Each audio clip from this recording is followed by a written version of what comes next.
अन्याय के खिलाफ आवाज उठाना हर इंसान का नैतिक कर्तव्य है। जब हम गलत को गलत कहने का साहस रखते हैं, तभी समाज में संतुलन और न्याय की स्थापना होती है। नमस्कार, कथा साहित्य में आपका स्वागत है। प्रेरक कहानियों की श्रृंखला में आज कथा साहित्य में सुनिए वरिष्ठ कथाकार सुधा आदेश जी की लिखी कहानी गांधारी। करीब 10 वर्षों पश्चात छवि अपने गांव धीरजपुर आई है। इस गांव में उसका बचपन बीता है। यहाँ उसके दादाजी, तायाजी, ताई जी और उनके बच्चे व चचेरे भाई बहन की बड़ी बेटी शिखा का विवाह है। चारों ओर धूमधाम है। कहीं हलवाई बैठा मिठाई बना रहा है तो कहीं मसाले पीसे जा रहे हैं। कहीं दर्जी बैठा सिलाई कर रहा है तो कहीं हंसी ठिठोली चल रही है।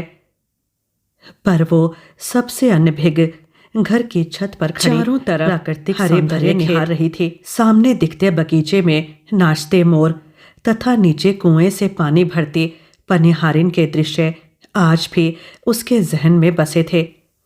वो सोचा करती थी, ना जाने कैसे ये पनिहारिनें सिर पर 2 और बगल में एक पानी से भरे घड़े लेकर चल पाती हैं। यह सोच ही रही थी कि छत पर एक मोर दिखाई दिया। फोटोग्राफी का उसे बचपन से शौक था और जब से उसके हाथ में स्मार्टफोन आया है, हर पल को कैद करना उसका जुनून बनता जा रहा था। मानो हर यादगार भोगे पल से वो स्वयं को सदा जोड़े रखना चाहती हो। कौतूहलवश उसने उसके नृत्य का वीडियो बनाने के लिए अपने मोबाइल का कैमरा ऑन किया, पर वो मोर जैसे आया था वैसे ही चला गया। शायद प्रकृति में आए बदलाव से वो भी अछूता नहीं रह पाया। अनमने मन से छवि अंदर आई। दीवान खाने में लगे विशालकाय कपड़े का कढ़ाईदार पंखा याद आया, जिसे बाहर बैठा पसीने में लथपथ नौकर रस्सी के सहारे झला करता था, और वो एवं अन्य सभी आराम से बैठे पंखे की ठंडी हवा में मस्ती किया करते थे। वो सोचने लगी, ना जाने कैसी संवेदनहीनता थी कि हम उस निरीह इंसान के बारे में वर्षों में सोच ही नहीं पाते थे। गया है। कच्चे घरों की जगह पक्के घरों, टूटी फूटी कच्ची सड़कों की जगह पक्की सड़कों तथा हाथ के पंखों की जगह बिजली से चलने वाले पंखों ने ले ली है। किसी किसी घर में गैस के चूल्हे तथा पानी की पाइपलाइन भी आ गई हैं। विकास सिर्फ शहरों में ही नहीं, गांव में भी स्पष्ट नजर आने लगा है। दीदी, चलिए आपको गांव घुमा लाऊं, छोटी बहन नील ने उसके पास आकर कहा। गांव घूमने की चाह उसके अंदर भी थी, अतः वो उसके साथ चल पड़ी। पहले वो मंदिर लेकर गई। मंदिर परिसर में ही एक छोटा सा मंदिर और दिखाई दिया, रानी सती मंदिर। वहां पहुंचने के बाद छवि ने नील की ओर आश्चर्य से देखा। दीदी, हमारी छोटी दादी अपने पति के साथ यहीं सती हुई थीं। उनकी स्मृति में दादाजी ने उनके नाम से मंदिर बनवा दिया। जिस दिन वे सती हुई थीं, उस दिन यहाँ हर साल बहुत बड़ा मेला लगता है। दूर दूर से औरतें आकर अपने सुहाग की मंगल कामना करते हुए उनके समान पति परायण बनने की कस्में खाती हैं। श्रद्धा से नतमस्तक होते हुए नील ने कहा, छोटी दादी सती हो गई थी, पर यह तो आत्मदाह हुआ। क्या किसी ने उन्हें रोकने का प्रयास नहीं किया? आश्चर्य से छवि ने पूछा। यह तो पता नहीं दीदी, पर लोग कहते हैं कि वे अपने पति को बेहद चाहती थीं। वे उनकी मृत्यु को सहन नहीं कर पाईं। अंतिम क्षण तक साथ रहने की कामना के साथ वे शमशान घाट तक गईं। जब अग्नि ने जोर पकड़ लिया तब वे चिता में कूद पड़ीं। जब तक लोग कुछ समझ पाते तब तक उनका शरीर धू धू कर जलने लगा। उनको बचाने की सारी कोशिशें व्यर्थ हो गई थीं। नील ने कहा, यह घटना कब घटित हुई? करीब 40 वर्ष हो गए होंगे। नील की बात सुनकर छवि अपने विचारों में खोने लगी थी। इस मंदिर की उसे याद क्यों नहीं है? बचपन की सब बातें याद थोड़े ही रहती हैं। सोचकर मन को तसल्ली दी। वैसे भी वो यहाँ रही ही कितना है। 4 वर्ष की थी तभी अपने माँ पापा के साथ शहर चली गई थी। बीच बीच में कभी आती भी थी तो हफ्ता 2 हफ्ता रहकर चली जाती थी। पिछले 10 वर्षों से तो उसका आना ही नहीं हो पाया है। कभी उसकी परीक्षा तो कभी भाई प्रियेश की। इस बार शिखा दीदी के विवाह को देखने की चाह उसे गांव में ले आई थी, वरना उसकी तो मेडिकल में प्रवेश परीक्षा के लिए उसका भाई प्रियेश इस समय भी नहीं आ पाया। अगले सप्ताह से उसकी प्रैक्टिकल परीक्षा होने वाली है। शहर की भागदौड़ वाली जिंदगी में गांव की सहज, स्वाभाविक एवं नैसर्गिक स्मृतियां उसके जहन में जब तब आकर उसे सदा गांव से जोड़े रखती थीं। इन स्मृतियों को उसने अपनी कहानी और कविताओं में ढाला था, चित्रों में गढ़ा था। उसके शौक का उसकी सहेलियां यह कहकर मजाक बनाती, साइंस स्टूडेंट होकर भी इतनी भावुक क्यों हो? कल्पनाओं की दुनिया से निकलकर यथार्थ की दुनिया में रहना सीखो। यह मेरा शौक है। दरअसल मैं जीवन में घटी हर घटना को मस्तिष्क से नहीं, दिल से महसूस करना चाहती हूँ, उनका हल खोजना चाहती हूँ। शायद शहर की मशीनी जिंदगी से त्रस्त जीवन को मेरा यह शौक मेरे दिल को सुकून पहुंचाता है, जीवन के हर पहलू को समझने की शक्ति देता है। और यही दर्द मेरे दिल से निकली ध्वनियों में प्रतिध्वनित होता है। उनकी बात सुनकर वो कहती। विचारों के भंवर से निकलते हुए छवि ने नील से कहा, तू कह रही है कि हर वर्ष यहाँ मेला लगता है तथा स्त्रियां उनके जैसा ही बनने की कामना करती हैं। हाँ दीदी, इसका अर्थ है कि हम सती प्रथा का विरोध करने के बजाय उसे बढ़ावा देने का प्रयत्न कर रहे हैं। नील उसकी बात का कोई उत्तर नहीं दे पाई। वे दोनों निशब्द आगे बढ़ते गए। चारों ओर प्राकृतिक सौंदर्य बिखरा पड़ा था। वो उसे आत्मसात करने का प्रयत्न करने लगी। दीदी देखो, यह ट्यूबवेल, याद है यहां हम नहाया करते थे। यहां से देखो तो जहां तक नजर आ रहा है वह पूरी जमीन अपनी है। यह देखो, गेहूं सरसों के खेत, यह मटर तथा गन्ने के खेत। यहां से गन्ने वीरपुर स्थित शुगर फैक्ट्री में जाते हैं। देखो, गन्ने ट्रकों पर लादे जा रहे हैं। दीदी गन्ना खाओगी? अचानक नील ने पूछा। हाँ, क्यों नहीं? छवि को गन्ना चूसना बेहद पसंद था। शहर में भी माँ गन्ने के सीजन में गन्ने मंगा लेती थी। वो और प्रियेश आंगन में बैठकर आराम से गन्ना चूसा करते थे। अब जब गन्ने के खेत के पास खड़ी है तब बिना गन्ना चूसे कैसे आगे बढ़ सकती है? नील ने गन्ना तोड़ा और वे दोनों गन्ने का स्वाद लेने लगीं।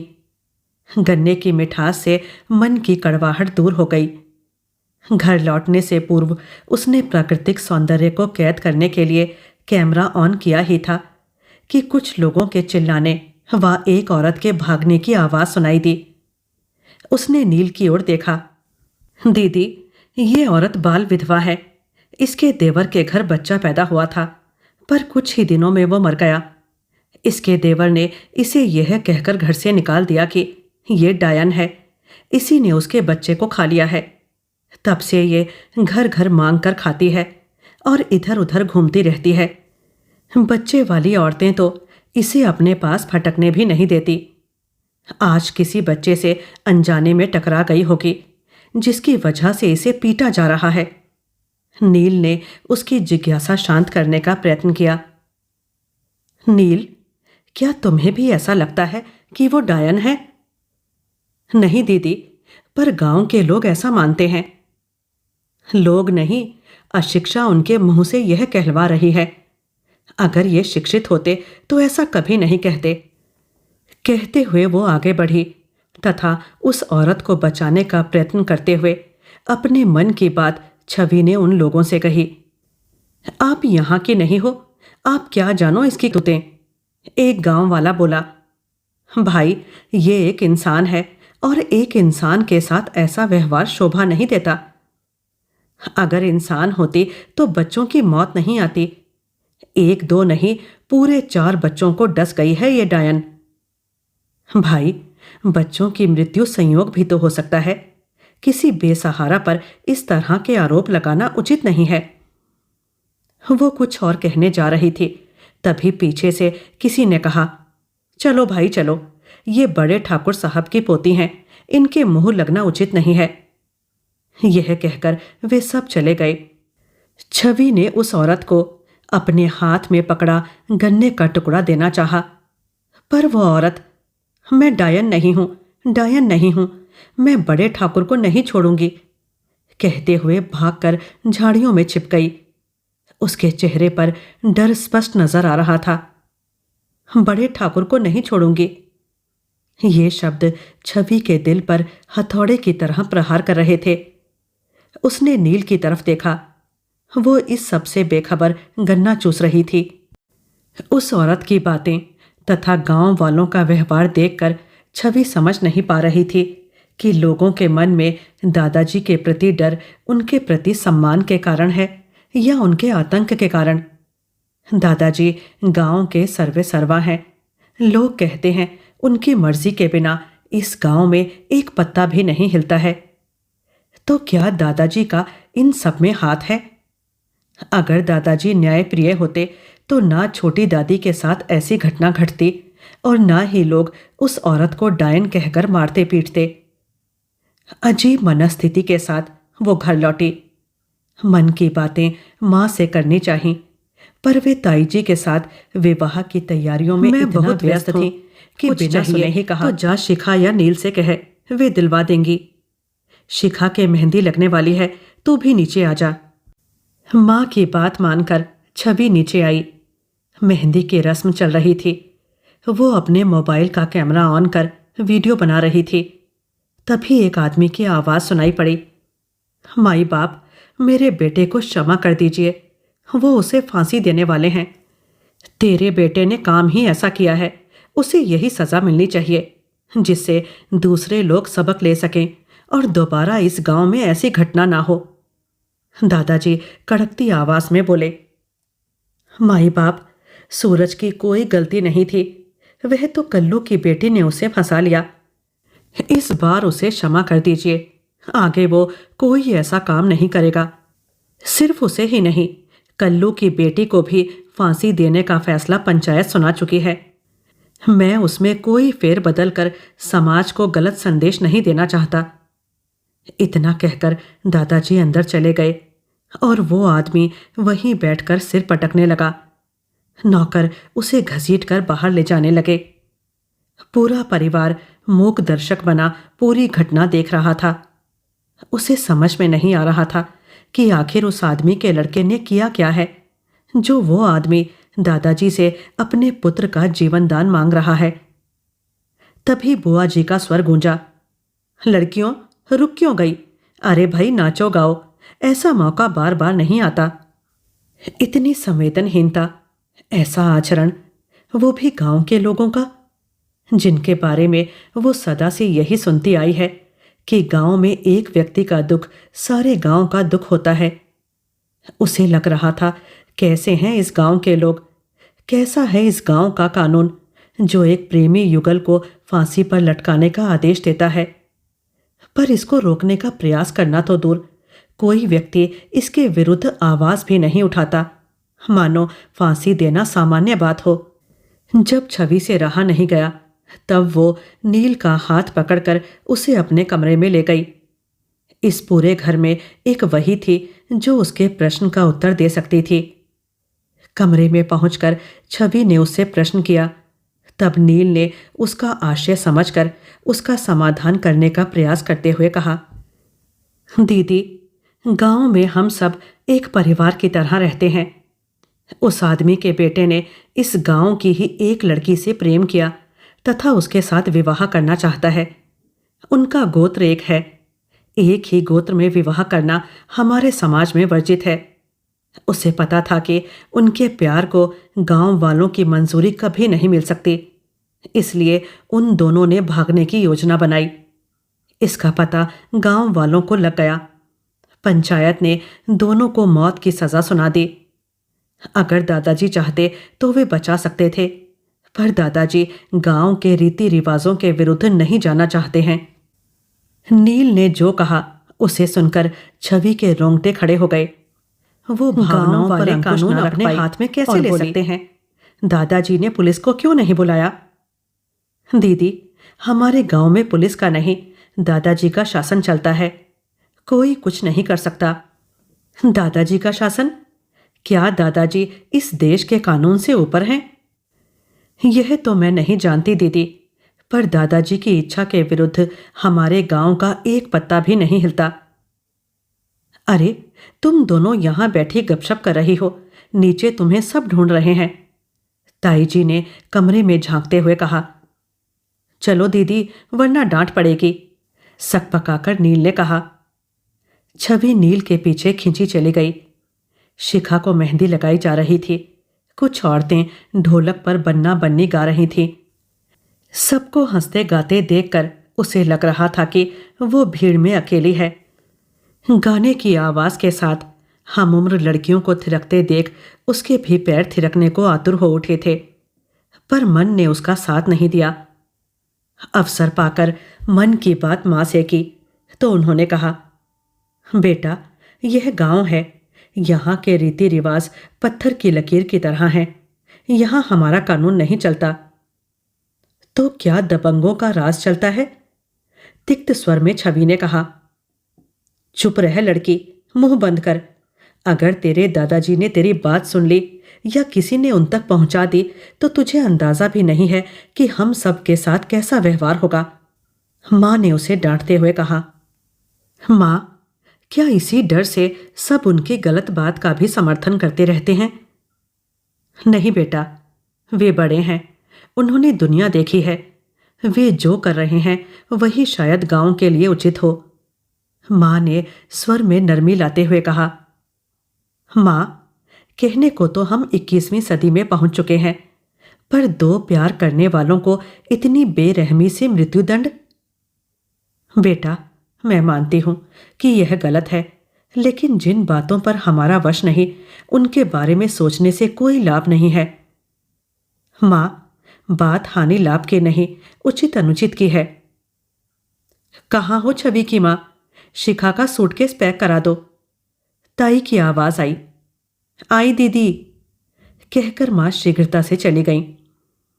उसके प्रश्नों का उत्तर किसी के पास नहीं है। विचारों का झंझावात उसका पीछा नहीं छोड़ रहा था। पहले सती दादी, फिर डायन, और अब यह खाप पंचायत का फैसला। कहीं तो कुछ गलत हो रहा है जिसे उसका मासूम मन स्वीकार नहीं पा रहा है। मन की शांति के लिए वो अकेली ही मंदिर की ओर चल दी।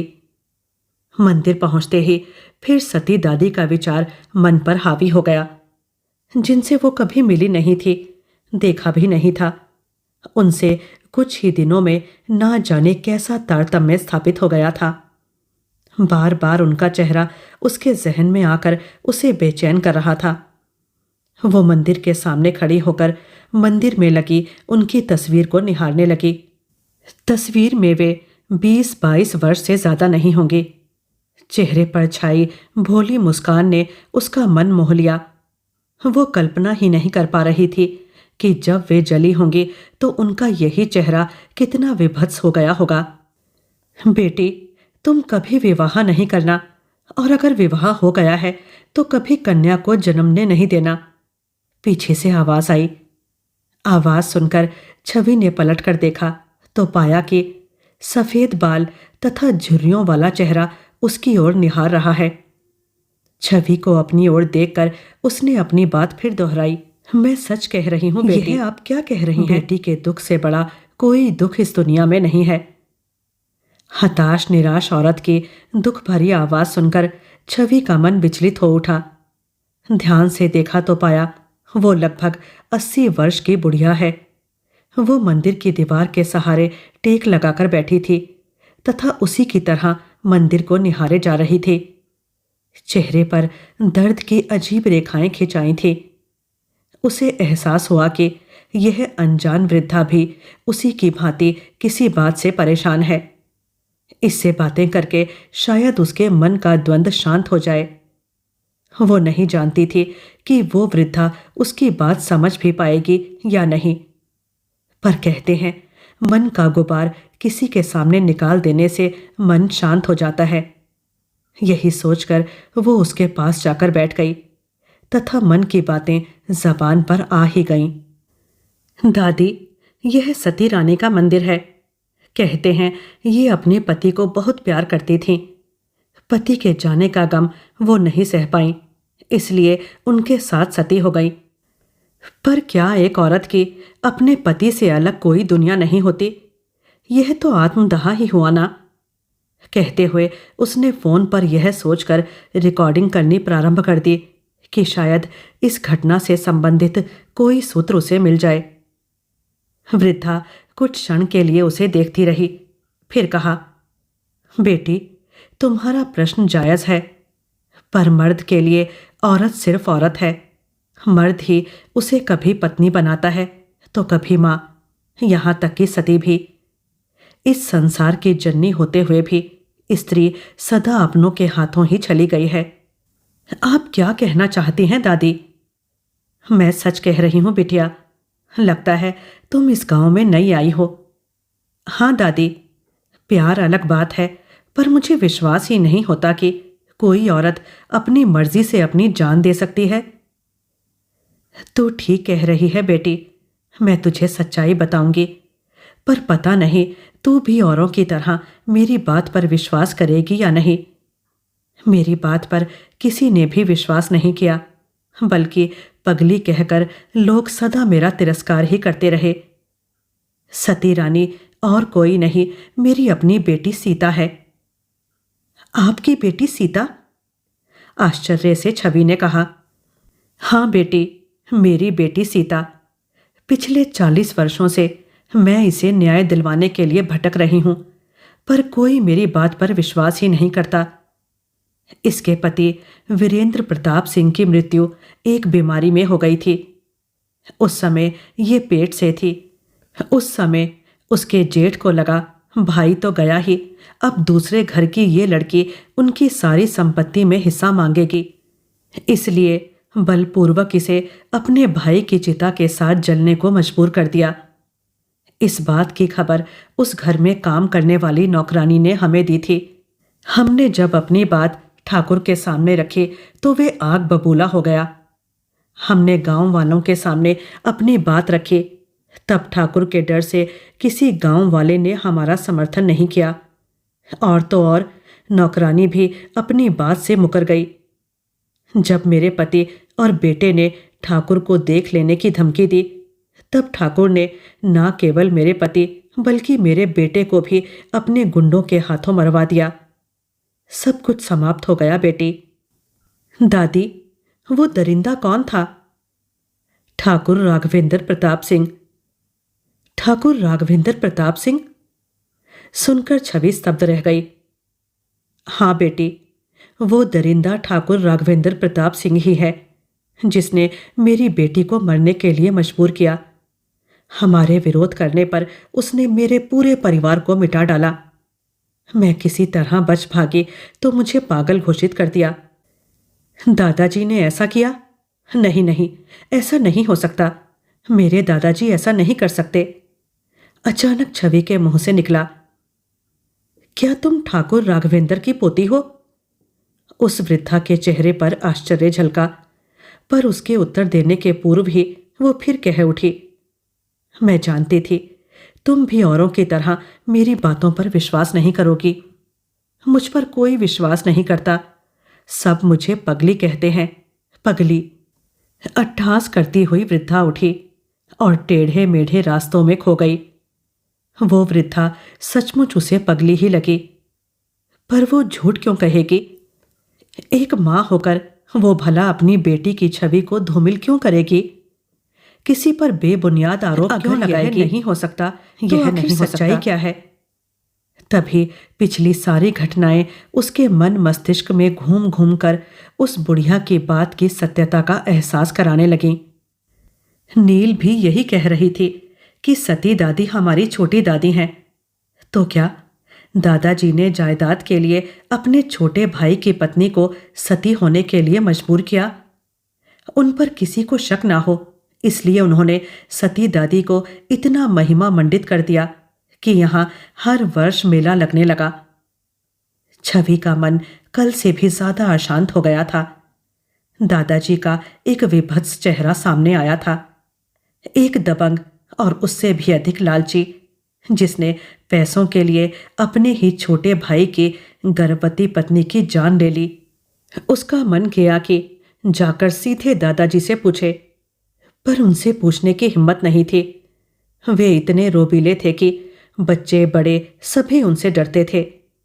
जमींदारी चली गई, पर जमींदार होने का एहसास अभी भी बाकी था।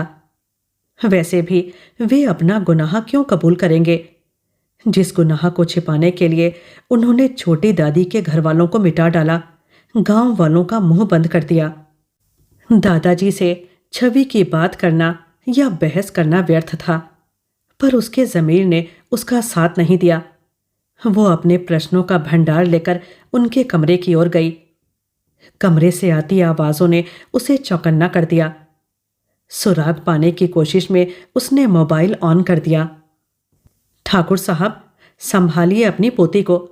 आज जब वो गन्ने के खेत में थी, तभी हम उस कम्मों को सताते हुए उधर से गुजरे।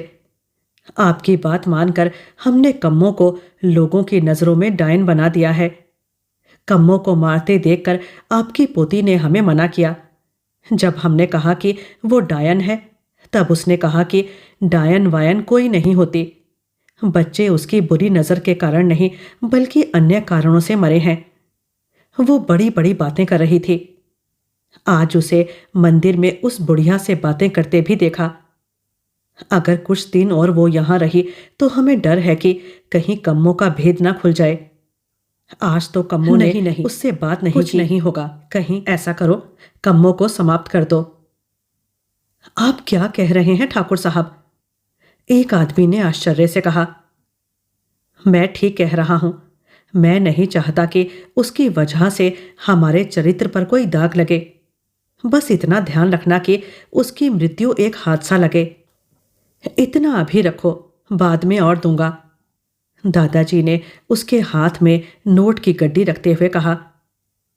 तो क्या दादाजी और कम्मो? पहले उसे भोगा, फिर दूध में पड़ी मक्खी की तरह निकाल फेंका। वो किसी को सच्चाई ना बता पाए, इसलिए उसे डायन बना दिया। यह सुनकर छवि अवाक रह गई। दरवाजा खुलने की आवाज ने उसे चैतन्य किया। वो ओट में खड़ी हो गई। दादाजी का एक अन्य घिनौना रूप उसके सामने था। अवसर पाकर छवि ने मां से बात कही तो वे एकदम घबरा गईं। उन्होंने इधर उधर देखा, फिर उसका हाथ पकड़कर कोने में गई और संयत होकर बोली, क्या बकवास कर रही हो छवि? मां, आपका व्यवहार देखकर लग रहा है मेरी बातों में सच्चाई है। कम्मो, वह वृद्ध औरत जो सीता दादी की मां है, जिसे सब पगली कहते हैं, ने मुझसे जो कुछ भी कहा वह सच है। व्यर्थ के पचड़ों में मत फंसो। जो मुझसे कहा है वह घर में किसी अन्य से ना कहना। हल्दी की रस्म प्रारंभ होने वाली है, कपड़े बदलकर वहां पहुंचो। मां किसी उत्तर की प्रतीक्षा किए बिना उसे आदेश देती हुई चली गई। दादाजी, जिन्हें वो सदा सम्मान देती आई थी, आज उसे दरिंदा नजर आने लगे।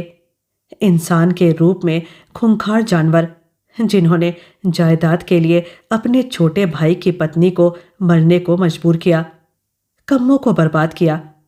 इन जैसे लोगों के लिए किसी का मान सम्मान कोई मायने नहीं रखता।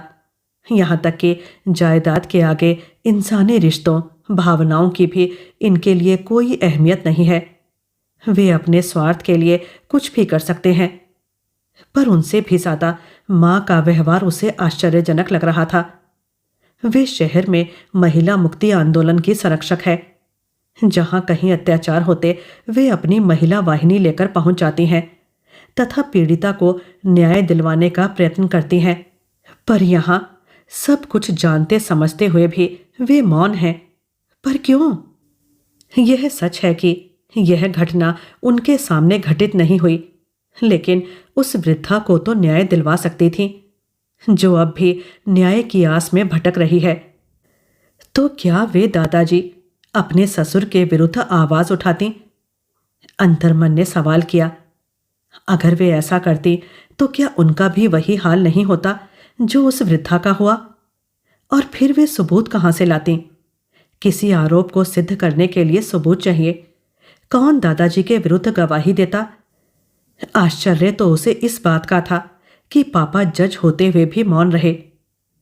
छवि का मन बार बार उसे धिक्कार रहा था। पर अब तुम क्या कर रही हो? तुम्हें भी तो अब सब पता है। क्यों नहीं सबके सामने जाकर सच्चाई उगल देती? क्यों नहीं दादाजी के चेहरे पर लगे मुखौटे को हटाकर उनका विभत्स चेहरा समाज के सामने लाकर उन्हें बेनकाब कर देती? पर क्या यह इतना आसान है? शाश्वत सत्य तो यह है कि इंसान दूसरों से तो लड़ भी ले, लेकिन अपनों के आगे बौना हो जाता है। गांवों की जिन मधुर स्मृतियों को वो सहेजे हुई थी, उनमें ग्रहण लग गया था। उसका मन कर रहा था कि यहाँ के घुटन भरे माहौल से कहीं दूर भाग जाए, जहां उसे सुकून मिल सके। पर जाए भी तो जाए कहाँ? जहां भी जाएगी तब वो क्या करे? इन विचारों से मुक्ति पा पाएगी? पूरा जीवन अपने परिवार के अन्य सदस्यों की तरह ही इस अन्याय को दिल में समाये जीवन गुजार दे? नहीं नहीं, वो ऐसे नहीं जी पाएगी। तब वो क्या करे? उसका सर्वांग सुलग उठा। मन का ज्वालामुखी फटने को आतुर था। आज तो मीडिया का जमाना है।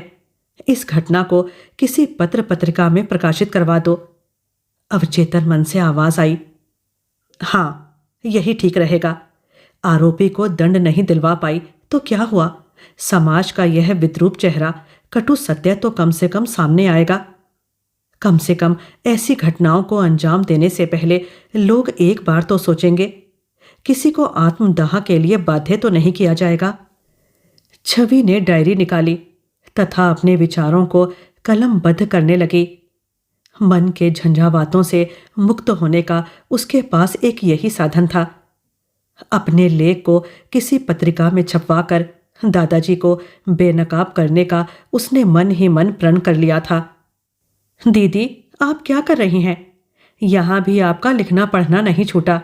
चलिए, नीचे सब आपको ढूंढ रहे हैं। नील ने आकर कहा। हाँ, चल रही हूं। उसने डायरी अपनी सूटकेस में रख दी। नील उसे लगभग खींचते हुए नीचे ले आई। शिखा को हल्दी लगाई जा रही थी। कुछ औरतें ढोलक पर बन्ना बन्नी गा रही थीं। मां के चेहरे पर उसे देखते ही चिंता की रेखाएं खिंच गईं। शायद उन्हें डर था कि वो कहीं किसी से कुछ कह ना दे, व्यर्थ रंग में भंग हो जाएगा। सबको हंसते गाते देखकर भी वो स्वयं को सहज नहीं कर पा रही थी। उसे लग रहा था कि वो भीड़ में अकेली है। तभी उसने सोचा, उसे जो करना है वो तो करेगी ही, पर वो हंसी खुशी के माहौल को बदरंग नहीं करेगी। जब लौट कर आई तो उसने डायरी के पन्ने फटे पाए। पीछे पीछे उसकी माँ भी आ गई। उसे परेशान देखकर बोली, बेवकूफ लड़की, गड़े मुर्दे उखाड़ने की कोशिश मत कर। मत भूल कि वे तेरे दादाजी हैं, इस गांव के सम्मानित व्यक्ति, लोगों के लिए देवता स्वरूप। ऐसा तो सदियों से होता आ रहा है। वैसे भी तेरी बात पर विश्वास कौन करेगा? वह तो अच्छा हुआ कि मैं किसी काम से यहाँ आई थी। तेरा सूटकेस खुला देखकर बंद करने लगी तो डायरी देखकर शक हुआ और मैंने देख लिया। अगर तेरी यह हरकत घर में किसी को भी पता चल गई तो तेरे साथ हमारा जीना भी दुभर हो जाएगा। फिर जायदाद, आखिर यह पैसा इंसान को ताई जी की आवाज सुनकर गिराएगा। माँ दंदनाती हुई चली गई थी। वो लाचार सी बैठी सोचने लगी कि हर काल हर समय में जिसकी लाठी उसकी भैंस ही चरितार्थ होती रही है। जिसके हाथ में ताकत है वही समर्थ है। कानून उसके हाथ का खिलौना बनकर रह जाता है। शायद इसीलिए माँ पापा सब कुछ जानते और समझते हुए भी चुप रहे, और शायद इसी मानसिकता के तहत उसके अन्याय के विरुद्ध मुंह खोलने की कोशिश को माँ गलत ठहराकर उसे चुप रहने के लिए विवश कर रही हैं। बार बार उस वृद्धा के शब्दों के साथ उसका अट्टहास मन मस्तिष्क में गूंजकर उसे बेचैन करने लगा। पिछले 40 वर्षों से मैं उसे न्याय दिलवाने के लिए भटक रही हूं, पर कोई मेरी बात पर विश्वास ही नहीं करता। सब मुझे पगली कहते हैं। पगली। वो तो उस वृद्धा से भी अधिक लाचार है। वो कम से कम न्याय की गुहार तो लगा रही है, पर वो तो सब जानते बूझते हुए भी चुप रहने को विवश है। वो बेचैनी में अपना मोबाइल सर्च करने लगी। तभी मंदिर में वृद्धा से बातचीत का वीडियो नजर आया। साथ ही गन्ने के खेत में लोगों का कम्मों के साथ जोर जबरदस्ती की वीडियो के साथ ही मैं डायन नहीं हूं की आवाज भी रिकॉर्ड नहीं हूं। मैं बड़े ठाकुर को नहीं छोड़ूंगी। वीडियो में रिकॉर्ड कम्मों की आवाज उसे विचलित करने लगी थी। अपने बेटे के जीवन की भीख मांगते आदमी का तथा उसकी आवाज को नकारते दादाजी की आवाज के साथ कम्मों को मारने का आदेश देते हुए दादाजी की आवाज ने उसे संज्ञा शून्य बना दिया था। सारे सबूत सिर्फ एक ही ओर इशारा कर रहे थे। तुम विवश नहीं हो। संवेदनशील मस्तिष्क कभी विवश नहीं हो सकता। अपने अंतर्मन की यह आवाज सुनकर एकाएक उसने निर्णय लिया कि वो अपनी पत्रकार मित्र शिल्पा की सहायता से वीडियो क्लिप के जरिए अपराधियों को दंड दिलवाएगी तथा समाज का यह विद्रूप चेहरा सामने लाएगी। समाज का कटु सत्य तो कम से कम समाज के सामने आएगा। सोचकर छवि ने संतोष की सांस ली तथा विवाह की सभी रस्मों में पूरे मन से सम्मिलित हुई। उसे देखकर मां भी निश्चिंत थी। उन्हें लग रहा था उसने अपनी बेवजह की जिद छोड़ दी है। यद्यपि अपनों के विरुद्ध निर्णय लेना आसान नहीं है, पर अन्याय का विरोध करना एक इंसान का कर्तव्य है। इसी भावना के वशीभूत उसने शिल्पा और उसकी टीम को विश्वास में लिया तथा उनके 1 महीने के अथक परिश्रम के बाद आखिर धीरजपुर गांव का धीरज टूट गया और दादाजी का घिनौना रूप समाज के सामने आ ही गया। टीवी पर फ्लैश होती वीडियो क्लिप को देखकर छवि संतुष्टि का अनुभव कर रही थी। टीवी पर फ्लैश होती खबरों को देखकर पापा घर फोन मिलाने लगे। मां ने उसकी ओर तीखी नजरों से देखा। उसकी झुकी नजरें देख वो समझ गई, लेकिन पुत्री के मोह ने उन्हें गांधारी बना दिया। सत्य और न्याय के लिए हमेशा डटकर खड़े रहना चाहिए। कहानी के इस सुंदर संदेश के साथ मुझे आज्ञा दीजिए। धन्यवाद।